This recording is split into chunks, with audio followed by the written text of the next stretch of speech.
Kini ang 8-1-9 DXUM News and Public Affairs. Sa Davao City, 8-1-9 DXUM. At oras alas 12:30.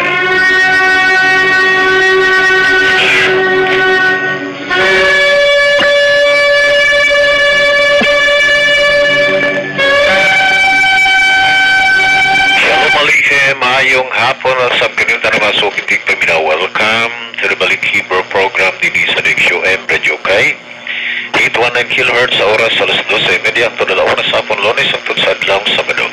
Kini si Mori Alsaria Gilbert Binyosa, Baspikas Lawak, Engineer Julius Luzon, Region Center Station Manager. Magatimbay ang tanan 0929-311-3484. Kaigsunan kaninyong butmotil sa itong online classes matag Sabado sa gabi o Merkules sa gabi ang atong online classes na o karong Domingo mga kaigsunan doon na kita'y Domingo sa gabi doon ay graduation ceremony sa master's degree and also ang summit for the month of Elul before Rosh Hashanah. So ka-appeal ang katungbuot mo appeal yun ang mga events kadong nasend na ako nga link mao na to siya ang link para rong Sabado alas 7 Domingo alas 7:30. Okay, dagang salamat and karong umaabot na September 22 doon kita'y Rosh Hashanah celebration sa gabi and then 4 mornings before Rosh Hashanah, that is 19, 20, 21, 22 sa buntag alas 5 doon na kita'y silikot recitation nga ita'y gayon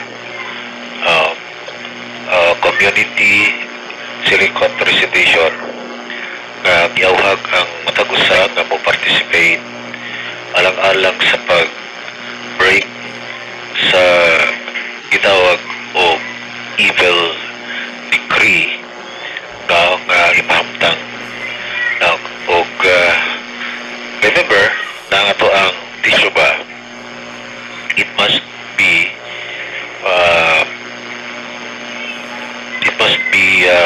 verbalized personally. Kinahanglan ikaw mismo ang naga-verbalize og walay mediator nga mao'y magabugar nimo. Ikaw mismo ang mo approach sa trono ni Hashem aron musungkit sa iyahang mercy or sa iyahang kaluoy alang sa mga tao nga nagkinahanglan nga na. So minungdanon nga masayod kita nga si Hashem nagakaluoy ni atong mga tao nga nagkinahanglan og kaluoy apan ni atong mga tao nga mga mayubiton lahi usab ang iyang treatment kanila. So itawag siya measure for measure. Ang judgment is measure for measure. That is mida kinigit mida nga kung 50 kilos ang equivalent na nga punishment sa salaod kag himo, it is 50 kilos judgment. But then this judgment, this evil decree can be suspended. It can be suspended. O ang makasuspend ato ang Teshuvah, ato ang pagbalik kay Hashem, ato ang pag-acknowledge na nakasalata kanya kita naga-supil. We don't have to acknowledge as mentioned in Isaiah chapter 1 verse 18 na come let us reason together. Dali og usahan ta paghusay. Bisan pa man yung mga sala, kini mapula, papution, sama sa balhibo sa karniro o sama sa nieve or sama sa snow. So, ang matag-usa, adunay atraso. Ang matag-usa, adunay krimen nga hitabo. Og gihulat niya nga, ang matag-usa mo acknowledge. Og dili nato pwede isalig sa uban. There is no such proxy repentance. Walay proxy repentance. As mentioned in the book of Leviticus 5:17, the sinner is accountable of his action. Ang matag-usa, accountable ta sa ato ang mga action. Ato ang mga gihimo nga mga salaon. Accountable ta ni ana. Ano man, tungod kay wala ta gipa-exist ni kalibutan na para nga kita'y matuman. Doon ay loss for humanity nga mao ang mag-civilize sa tao. Wala ilungdan ganong may lungdanon kaayo nga kabaluta sa Torah for the nations. Tungod kay somehow mauni ang gamiton alang sa judgment ngay pahamtang ka nato. And that is the Torah for the nations. Kung unsa man ang iyang gisugo para nato, unya atong gi-violate, accountable ta ni ana. Walay tao nga pwede moingon nga wa man ko kabalo. Whether with or without your knowledge, the judgment is implemented. Ang judgment kini siya i-implement. So, tungod yan na, ay matag-usa nato mga accountable na ta, obligado ta, na kinahanglan o gitawag o personal na tisyuba. Ikaw mismo usab ang magtisyuba. Dili ni mo i-trust ni bisan kinsa. From Genesis to Malachi, you cannot find the concept of mediator or mediatrix. Dili ka kakita na og concept sa mediator. Ang buti pasabot, ang matag tao, itagaan siya og pakira kapsit or freedom to make decisions. Katungod ni ana, siya usab accountable sa iyang mga decisions. Doon ay accountability in every decision that we do, decisions that we make.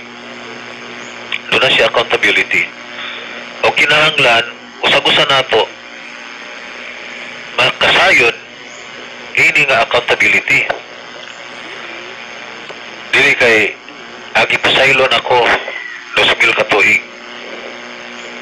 Like siya na bago pang na tao. Ang matag-usa nga nag-violate, doon na siya at bangunong atraso. O kining atraso sa creator mismo. Kaya kung wala may court na nag-implement o justice, wala inuwang court na nag-implement, the hand of heaven will perform the justice. Hand of heaven. And you still remember in the Perki Avot, doon ay mga matang sa mga paglapas sa tao nga wala na execute sa court tungod kay wala gisumbong, wala kumbaga na ang taong may salaon o niya wala nidiskopyado. It doesn't mean at feel to siya. siguro sa human court wala siya'y kaba. Pero ang failure sa human court mao kini ang makahatod sa heavenly court sa pag take over sa justice. O delikado kayo. Nga naman, tungod kay walay tao nga maka-ikyas o batok sa husga sa mga kamot sa labang makagagahon. Sa kamot ni Hashem, walay tao nga pwede makaiwas. Pero adunay makasuspend. The decree or the evil decree be suspended if we engage in Teshuvah, Tifela, Torah, and Tzedakah. We engage ta sa pagbalik kay Hashem. That means ibaliwala nato atong giwakli ang iyahang mga isugo nato. Kabisan kaya nato himuon. Wala nato himuang ano man tungod kay ibaliwala nato. Kinahanglan nga kita mubalik ka niya. O acknowledge na kita nakasala, nakahimo ta og dili maayo, naka-violate ta sa butang nga iyang i-warning. And that is Teshuvah. And then we need to study Torah. Don't just cry and cry inside the room. It's not enough na ikaw magsighilap. Nga naman, makakos na siya o depression, extreme loneliness. Ang evil inclination daw, according to the sages, nangandoy nga ang tao magpaksala. Pero ang iya gidang main motive, dili daw siya mag-matter kung nakasala ba wala. Ang iya lang nga dadon niya ang tao sa extreme loneliness, dadon niya ang tao sa depression. Once ma-depress ang tao, palayo lang. Malayo siya sa mga chances na siya ma-restore. Tungod kay mahimo siyang self-centered nga tao, kanya ma-self-pity siya sa iyang kaugalingon. So, inungdanon kaayo na kabaluta nga ang patagusa o ginagaang chance kay gayunan nga mo mohimog Teshuvah and then mugtuon og Torah. Nagsigig study tungod kay according to the sages, if you study Torah as if you perform the entire commandments, as if you perform the entire mitzvah, tungod lang sa pag-study nimo, sama ra nga i-perform nimo ang kinatibuk-an nga mga commands, kinatibuk-an nga mga sugo. It's just the same with the level of performing all the commands. Parang mga Jewish nga medyo idara na kayo, naluyahon na, nagsiki na lang gina sila og study. By doing that, as if ilang i-perform ang kinatibok ang commands. Ang Torah lamang makahatag na to o cleansing. Ang Torah lamang makahatag na to o sanctification. Ang Torah lamang ay makahatag na to o makahinlo sa tong konsensya. Tungod kay the moment ang tao magpakasala, masakiton ang iyang nishama, masakiton ang iyang soul. And since the Torah is perfect, Psalms 19 verse 8, therefore, the perfection of the Torah can cleanse and sanctify the soul of a person from all impurities. So wala tamang hinahanglan og lying elements except for the Torah, which is His Word. Wala na kinahanglan ng dugo daw may limpyo. Makiksunan, you cannot find it from Genesis to Malakay nga dugo sa tao makahinlo. Muna ito kisgutan kagahapon. There is no such blood that cleanse yan dugo sa tao. Instead, through the Torah, in the book of Psalms 119, kung yung basahan verse 9, how can a young man keep his way pure? By walking according to his Torah. Kung saan daw nga magmaputli ang tao, ang kabataan noon, magmaputli siya. Maglakaw siya sa Torah. Because the Torah cleanses us. Because the Torah is likened unto the water. Habakkuk 2 verse 14 and Isaiah 11:9. The earth shall be filled with the knowledge of Hashem as the waters that cover the sea. Because the Torah is likened unto a water. And water cleanses. Ang tubig makahinlo. Ang tubig makalimpyo. In like manner, the Torah of Hashem cleanses us from all impurities.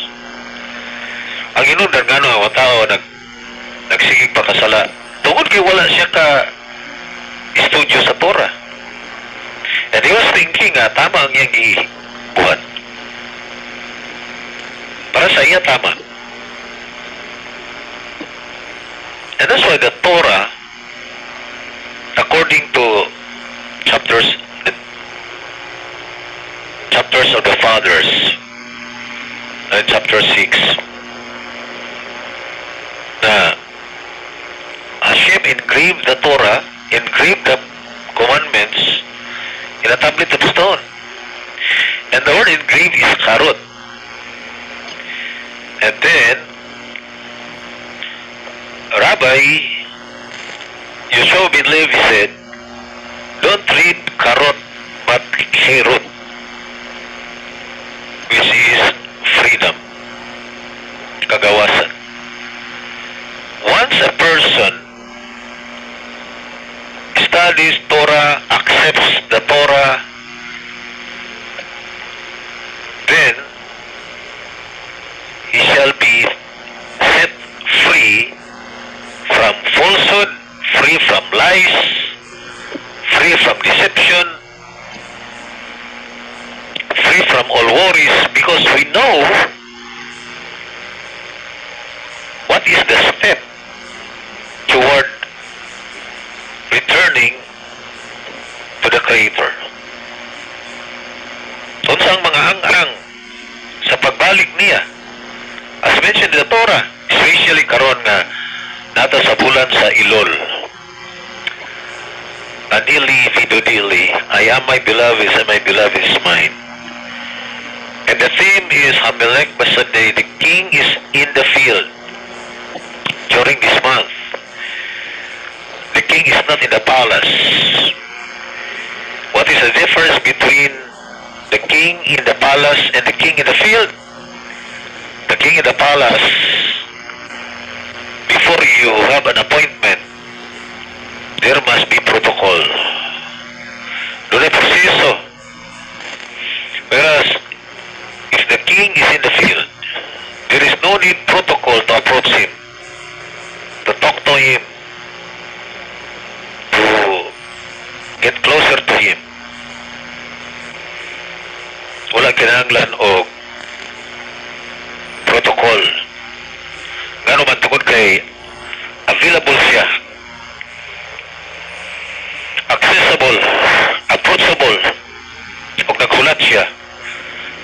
Ibisan kinsa nga muduol niya. Walang ginahanglan og mediator o mediatrix. Dili ka pwede magkukun-ukon ngayon ka nga maintag na si kuanda kay maoy o paila-ila na ako. Still remember ang Messianic prophecy in the book of Isaiah chapter 11. Ang Messiah in verse 5, he will not judge on what he sees by his eyes and what he hears with his ears. Dili daw siya mo husga sa tao sa iyang nakita o siyang nadungog. That means wala kinanglan siya testimony para musulti nimo nga ikaw tarong ka or makasasala ka or limpyo ka nga tao. Wala siya naging witness to testify how pure you are, how cleansed you are. Instead, according to the sages, kung siya dili man mahusga siyang nakita o nadungog, unsaon niya paghusga sa tao? And then in the book of in the Gemara tractate Sanhedrin of Gemara, it says he will judge through smell. Siya mahusga pinagi sa pagsimot or pagpanimaho. Kung baga masimutan niya kanatawaan na delikado na siya. Masimutan niya kanatawaan na righteous na siya. Kanatawaan na tsadik na siya. Kanatawaan na Jewish na siya. Kanatawaan na nuwakay na siya. Wala siya nagyalag witness. Doon kay masimutan niya. As we study Torah, ito na itong Torah mga kiksunan, Moni ang maghatag na ito og freedom from all deceptions, all lies, and falsehood. Next is tefillah. That is the importance of prayer. According to the sages, serving Hashem with all your heart means biraka or prayer. Ang pag-serve daw kay Hashem sa bugos kasing-kasing, that is tefillah. That is prayer. Kitawag siya o kovot halivabot, that is services of the heart. Services of the heart is the way of prayer. Katihin, even ang tisuba, it must be done through prayer. Nabisan gani ang paginulsol, kinahanglan, ipaagi sa mga pag-ampo. So, minungdanon kayo, nga, makabaluta sa importansya sa prayer. Hashem does not need you, does not need your prayer, but He needs, or you need Him. And that's why you pray. Siya wa manginanglan sa iyong pag-ampo, pero ikaw may nanginanglan niya. And that's why you pray. You acknowledge your kumbaga incompleteness, your weakness, your incapacity. Yung i-acknowledge ang imuhang mga pagkulang. The moment you pray, muna mga Jew, so kada tong Lunes sa buntag, Domingo sa gabi, Lunes sa buntag, 3 times a day, nag-offer og silikon,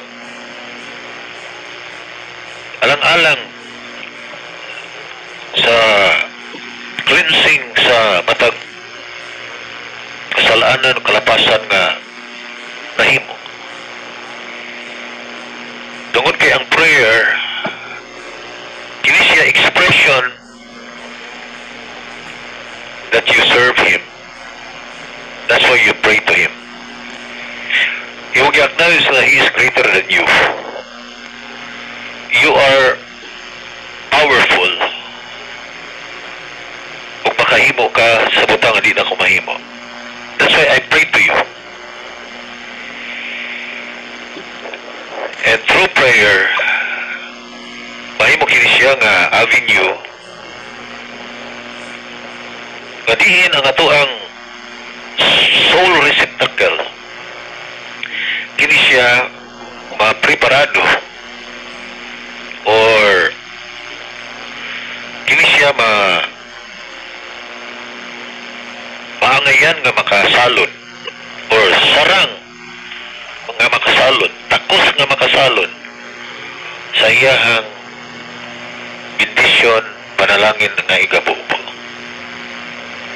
So mahinugnanon kaayo. Hindan kay mga kaigsunan. Kabulutan mo approach sa atong Creator. And the moment we pray, wala gila ang sistema nga dapat sundo na to. Ang Israel na dyan, tungkol kay sila ang naka-experience sa mga pag-ampo nga gitubag, mga pag-ampo sa mga propeta, pag-ampo nila ni Ezra, nila Daniel, nila ni Nehemiah. Ilang mga prayer nga gitagpo, mausap ang pattern nga dihin gina-follow sa mga Israelita tungod kay provinsya. Provinsya na sistema. And then let's come to the next, and that is Chidaka. Chidaka, in Hebrew, Chidaka, translated in two different English words.